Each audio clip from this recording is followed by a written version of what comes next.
Nos últimos anos, o Brasil bateu recorde de filmes brasileiros lançados nas salas de cinema. Foram 160 longas-metragens que venderam mais de 17 milhões de ingressos. Obras brasileiras ocuparam na televisão 17% das horas de programação dos canais da TV paga. A animação nacional atingiu um novo patamar e contribuiu para o aumento da visibilidade do Brasil no exterior. A valorização do audiovisual brasileiro é o tema do Estúdio News, que começa agora.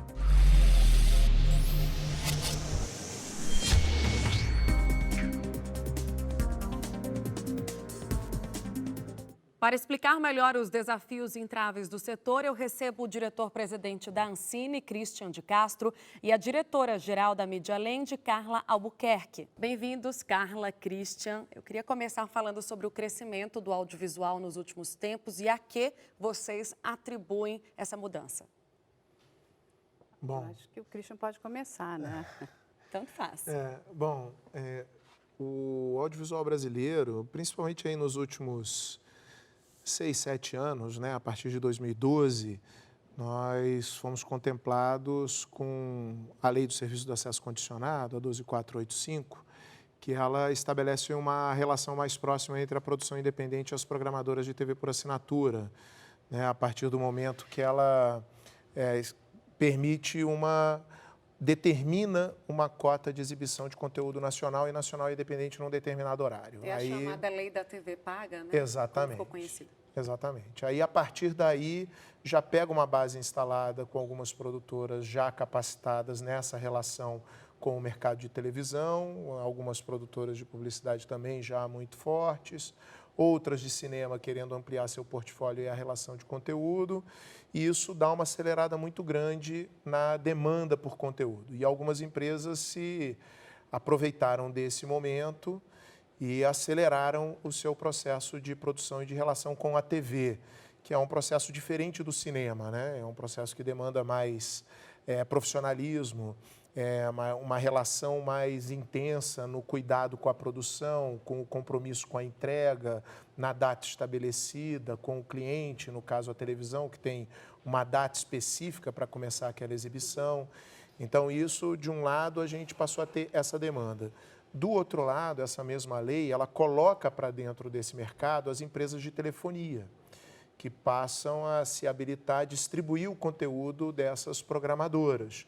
E as empresas de telefonia passam a contribuir com uma taxa chamada Condecine, que tudo que é exibido no mercado nacional recolhe essa taxa. E, a partir do momento que as empresas de telefonia entram nesse mercado, passam a contribuir.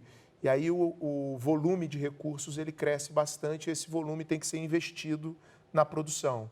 Aí, para atender essa demanda, tem esse volume de recursos e daí começamos esse ciclo virtuoso de um crescimento e de uma capacitação mais forte das empresas produtoras.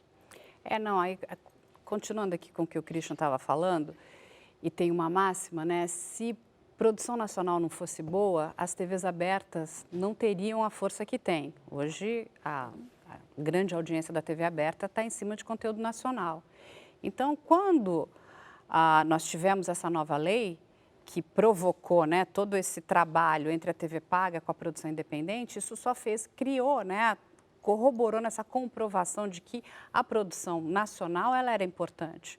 Não é? Então, no primeiro momento, teve aqui aquele medo, será que isso vai dar certo? E a gente entende um pouco lá do programador internacional, mas veio uma comprovação de que o conteúdo nacional é extremamente importante. O brasileiro quer se ver, quer se olhar, quer, né, ter aquela chancela, olha, isso aqui é um produto bom, é um produto nacional de qualidade.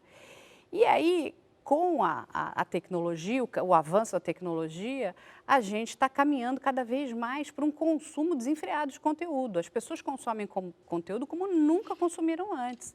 Então, isso é muito positivo, né? E você tem a entrada, um pouquinho mais para frente, dos VODs, no que colocou o consumidor final com o poder, né? Então, ele tem o poder, ele quer assistir... Explica melhor para a gente esse ponto dos VODs. Dos VODs. Então, é o seguinte, hoje você tem, né, uma... Porque no passado, o que funcionava? Você tinha uma grade de programação.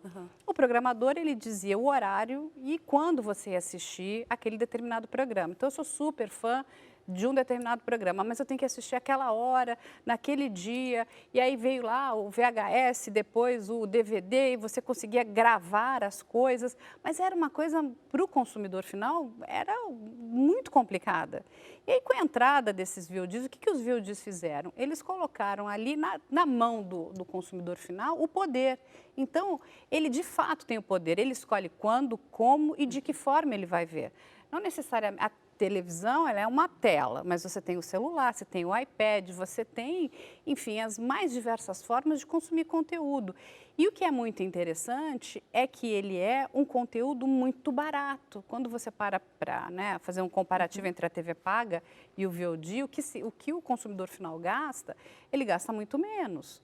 E ele ainda tem aquela mas a classe C não vai consumir, né, VOD, consome como nunca, consome absurdamente, porque ele hoje, né, o que a tecnologia fez?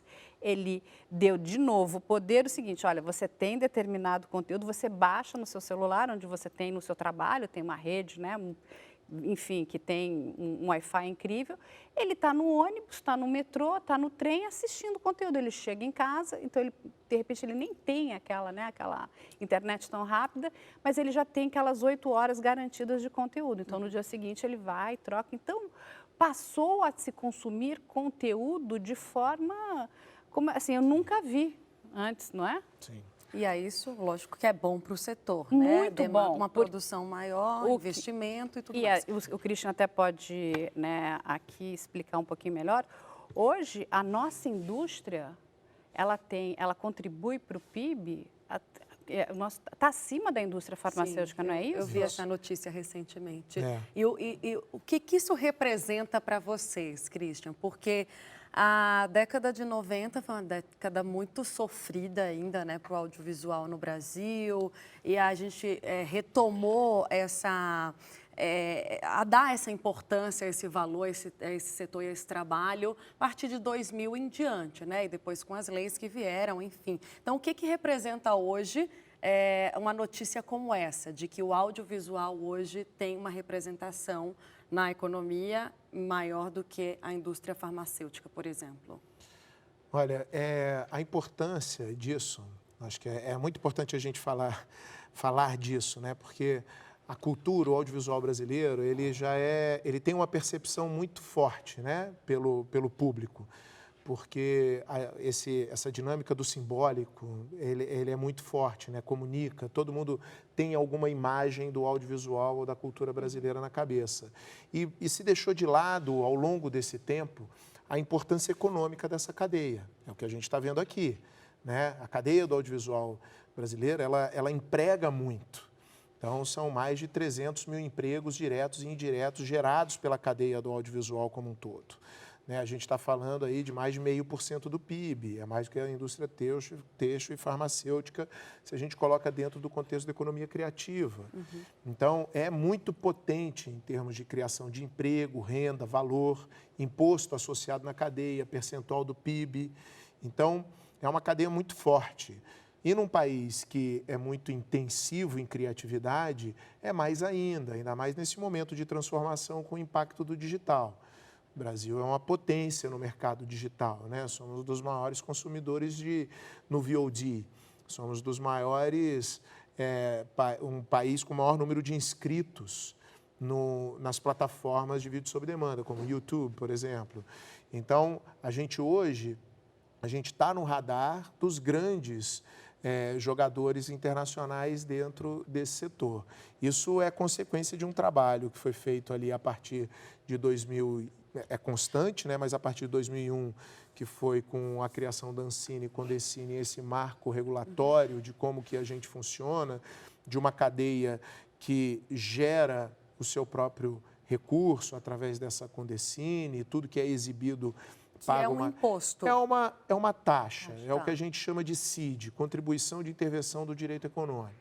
Então, ela entra, é uma taxa recolhida dentro do próprio setor e que só pode ser investida no próprio setor. Legal. Então, toda e qualquer obra audiovisual exibida em qualquer plataforma no Brasil, ela paga essa CID de alguma forma em algum momento. Tem diferentes categorias que não vale a pena a gente aprofundar aqui, mas que acabam recolhendo um volume expressivo que a gente é capaz de reinvestir no setor através do Fundo Setorial do Audiovisual.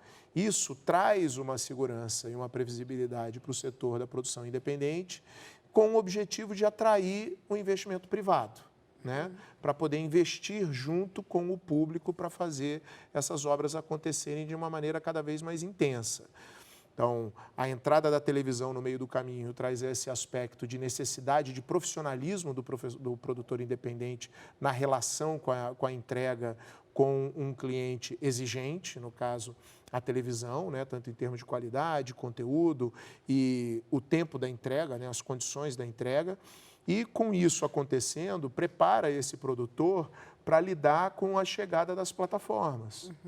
Com essa demanda muito forte por conteúdo, num país que consome intensamente, que é um dos maiores consumidores desse mercado. Mas a nossa produção já acompanha essa evolução tecnológica, essas novas mídias, na sua opinião? A gente já consegue entregar o que se pede? A gente consegue. Em termos de qualidade técnica, a gente consegue entregar. A gente hoje, na relação com as programadoras, a gente tem uma boa relação.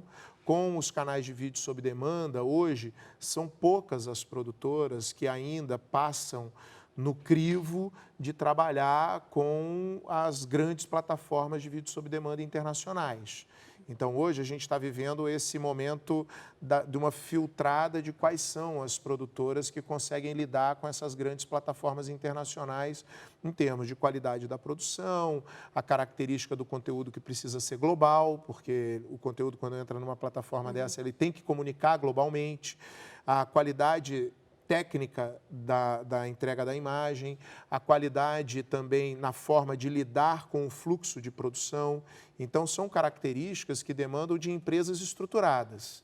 Não é só meramente a capacidade de entregar um bom conteúdo, mas é a capacidade de gerir a empresa com a possibilidade de entregar diferentes conteúdos para diferentes clientes ao mesmo tempo. A Media Land é uma dessas que consegue trabalhar não só com as programadoras, mas com as TVs abertas, as fechadas, e que hoje trabalha com mais de uma plataforma de vídeo sob demanda. Mas isso é o que eu costumo dizer, a gente não consegue ter um mercado forte se a gente não tem empresas fortes. E aí eu vou passar a pergunta para a Carla, para ela também ajudar a gente nesse debate a entender, já que você tem uma empresa, né, e trabalha com produção, qual é a maior dificuldade que você sente hoje? Olha, eu acho assim, a gente está vivendo um momento muito virtuoso, como o Christian colocou. Mas a gente tem alguns problemas ainda que precisam ser sanados. Eu vou te dizer, mão de obra é um problema sério. Inclusive, a profissionalização das empresas também. Porque quando a gente quer entrar nesse mercado de conteúdo, e principalmente para você poder trabalhar com esses grandes players, você tem que entender que você também tem que correr riscos. Então, hoje a gente tem uma categoria de empresas produtoras que são prestadoras de serviço, e você tem uma outra categoria que são produtoras que trabalham com alguma prestação de serviço, mas elas detêm a propriedade intelectual.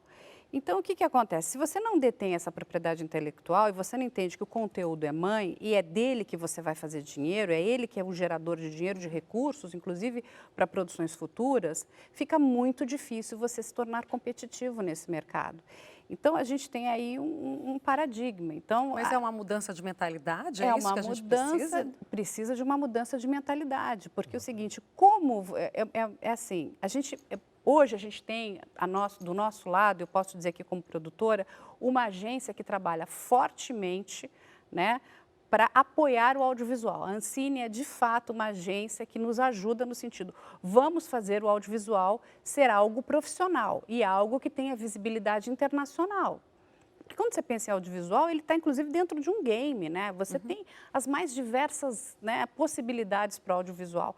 Só que não adianta você ter uma agência e você não ter do outro lado um corpo, né, de produção que entenda quais são as necessidades para você poder caminhar num futuro.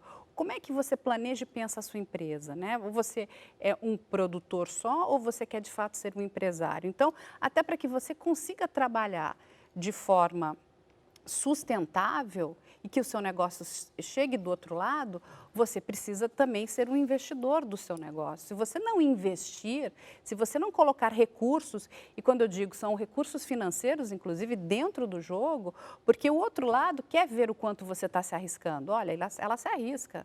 Essa empresa está colocando, então, não é, a gente tem que sair um pouco de uma, a gente vive ainda, tem uma mentalidade muito paternalista, sabe? Uma coisa, me dá um dinheiro aí, que é para eu poder fazer uma coisa aqui, que é incrível, é maravilhosa.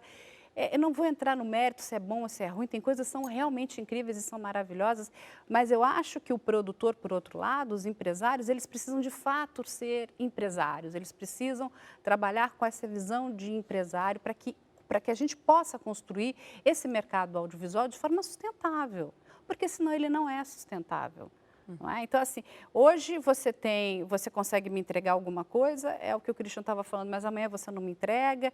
É muito difícil você trabalhar com um grande player, se você não tiver essa mentalidade, essa visão competitiva e mais global. Tá certo. Carla e Christian, a gente vai chamar para a nossa conversa o Marcos Santuário. Ele é crítico de cinema e fundador do Abracine. Marcos, eu ia pedir a sua opinião sobre isso que a gente conversava agora. A gente falou um pouco sobre a evolução do audiovisual, como que ele chegou no patamar em que está hoje, o setor, e também os desafios, as entraves, as dificuldades. Eu queria que você comentasse um pouco sobre isso também para entrar na nossa conversa.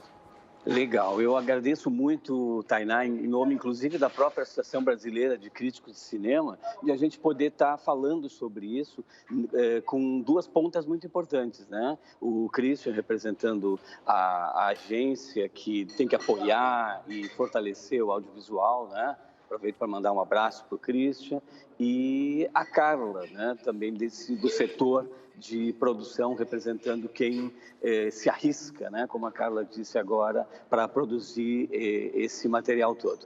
Eu represento, de alguma maneira, o universo daqueles que consomem, analisam, avaliam e profissionalmente trabalham com esses produtos audiovisuais. Então, o que a gente mais quer, logicamente, é que essa produção aumente cada vez mais em termos de quantidade e também de qualidade. É lógico, eu estou na faixa dos 50 anos, então eu vi os últimos 50 anos brasileiros e a gente passou por várias épocas e por várias situações. Ninguém quer voltar ao que aconteceu lá nos anos 90, quando nós não tínhamos mais produção nacional.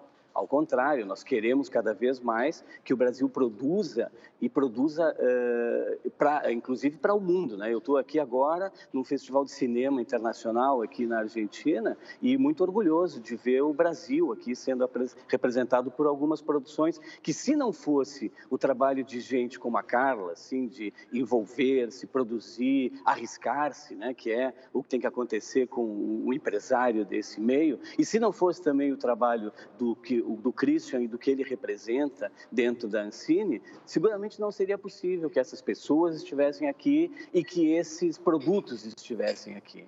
Então, sem dúvida nenhuma, a ideia é ficarmos cada vez mais atentos a o que é a nossa produção contemporânea, aprendendo com o nosso passado e também querendo entender o que vem por aí. Está também muito afinado com as questões tecnológicas, como muito bem foi tratado antes. Quer dizer, hoje nós temos várias maneiras de produzir, distribuir, exibir e consumir o audiovisual. Então, quem está à frente disso, seja produzindo ou nesse universo governamental, tem que ter isso muito claro, de que nós estamos também num momento de transformações importantes. E, logicamente, eu estou aqui pensando também nos conteúdos, né? Essas histórias pessoais, locais, que o Christian comentou muito bem, que tem que ser transformadas em conteúdos globais, e isso só mostra a nossa capacidade de sermos criativos e de estarmos conectados com essa realidade atual e com o que vem por aí.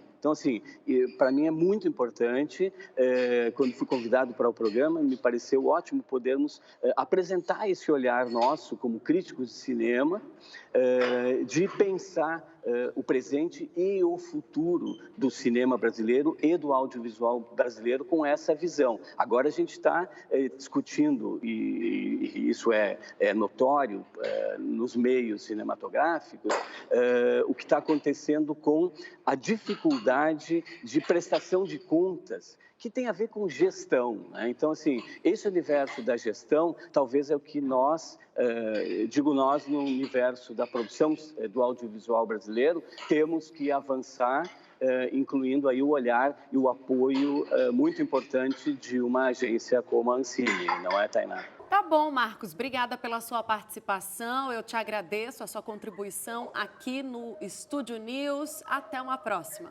Obrigado, um prazer participar com vocês. O Estúdio News vai para um rápido intervalo e volta já já, não saia daí.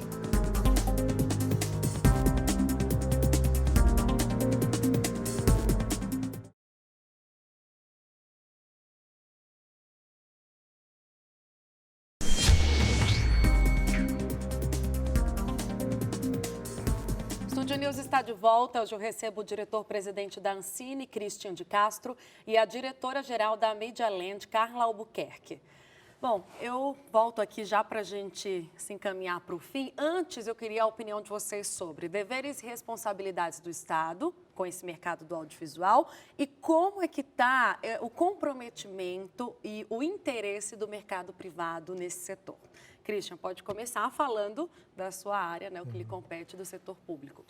Bom, a Ancine é uma agência que tem uma característica especial, diferente das outras agências reguladoras, porque além dela regular e fiscalizar esse mercado, né, da produção, distribuição e exibição de conteúdo audiovisual, ela também fomenta, né, exatamente porque tem essa taxa que a gente se referiu antes, a Condecine, e os incentivos fiscais, né? Então, a Ancine também é responsável por esse investimento. Na ponta da regulação e da fiscalização, o papel da agência reguladora, ela está sempre atenta, atualizada às transformações que esse mercado ele promove, e hoje mais do que nunca, né? Assim, é um mercado altamente impactado pela tecnologia e que demanda uma atualização dos mecanismos de regulação e fiscalização muito forte, né? Assim, do meu lado, eu sou pela menor intervenção possível do ponto de vista regulatório, né? Regular no sentido de promover uma maior competitividade para o conteúdo brasileiro independente, tentar trabalhar pela maior presença e por estímulo à maior capacitação do empreendedor e fazer com que esse nosso conteúdo ele circule de maneira cada vez mais potente em todas as plataformas, né? E a gente precisa ficar muito atento, porque a regulação, naturalmente, ela sempre anda atrás do mercado, ainda mais quando a gente fala do audiovisual, que não é um bem tangível, né? Ele não é concreto. Até ele ficar pronto e ser exibido, ele é uma ideia, ele é um negócio que não existe propriamente. Ele existe na cabeça de algumas pessoas que acreditam que aquilo ali vai acontecer e investem naquele negócio, e ele ganha a concretude depois que ele está pronto e é exibido. Aí ele é exibido, conectou com o público, aí ele ganha valor, circula, comunica e ele vira uma propriedade capaz de gerar valor, riqueza. Então, essa intangibilidade, ela traz também uma possibilidade de crescimento muito rápido, né? E mudança no aspecto regulatório. Então, do ponto de vista regulatório, essa é a responsabilidade, é estar muito atento e trabalhando com a atualização dessa legislação de forma que o mercado continue fluindo de maneira o mais amigável para quem trabalha nele. Do ponto de vista do fomento, né, ao longo do tempo, a gente tem aí tanto as leis de incentivo que já vão aí desde a década de 90, né, a lei do audiovisual, que tanto vem com investimentos através de desconto de imposto, como através de um incentivo ao investimento dos próprios participantes do mercado, como distribuidoras, programadoras, e você promove o encontro entre os grandes jogadores, os grandes players, essas programadoras e operadoras, a colocarem também parte do seu recurso próprio junto com esse desconto, trabalhando com produtoras independentes. Então, é a gente estimular isso cada vez mais através do regulatório. E o Fundo Setorial do Audiovisual é o investimento em toda a cadeia, né? A cadeia do audiovisual é uma cadeia complexa, que envolve produção, desenvolvimento, produção, distribuição, exibição, capacitação de empreendedores, digitalização de obras para serem exploradas novamente, porque boa parte dessas obras que são clássicos da cinematografia e do audiovisual brasileiro, elas precisam ser recuperadas para serem exibidas nas novas plataformas para serem exploradas. Capacitação de técnicos, artistas e empreendedores, para a gente estar sempre na ponta da tecnologia, daquilo que se exige do mercado, né? Então, financiar do ponto também a inovação tecnológica dentro desse mercado, para a gente ter tecnologia brasileira surgindo nesse mercado, porque a partir do momento que somos dos maiores consumidores do mundo e a gente tem um conteúdo que comunica hoje de uma maneira muito bacana internacionalmente, quando a gente consegue chegar, a gente chega muito bem nessas plataformas, né? A gente tem séries aí que foram das mais vistas no mercado internacional, em plataformas aí globais como Netflix. A gente tem uma série específica que é o 3%, que está indo para a 3ª ou 4ª temporada, que num determinado momento foi uma das séries mais vistas em língua não inglesa. Então, quando a gente chega bem, a gente consegue comunicar. Então, é a gente possibilitar, investindo em todos os elos da cadeia, não privilegiando um elo específico, mas investindo em todos os elos da cadeia, porque não adianta só a gente investir em produção e não ter recurso para dar visibilidade para esse produto. A gente produz e não investe em propaganda, em marketing, em visibilidade, ninguém vai saber que aquele negócio existe e ninguém vai assistir.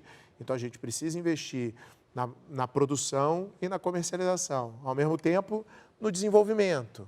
Eu preciso ter roteiristas e produtores e diretores bem remunerados aqui nessa fase da criação da ideia, né? Que é quando é o que a gente chama, fazendo paralelo com a indústria de tecnologia, é o nosso investimento em P&D, em pesquisa e desenvolvimento, né?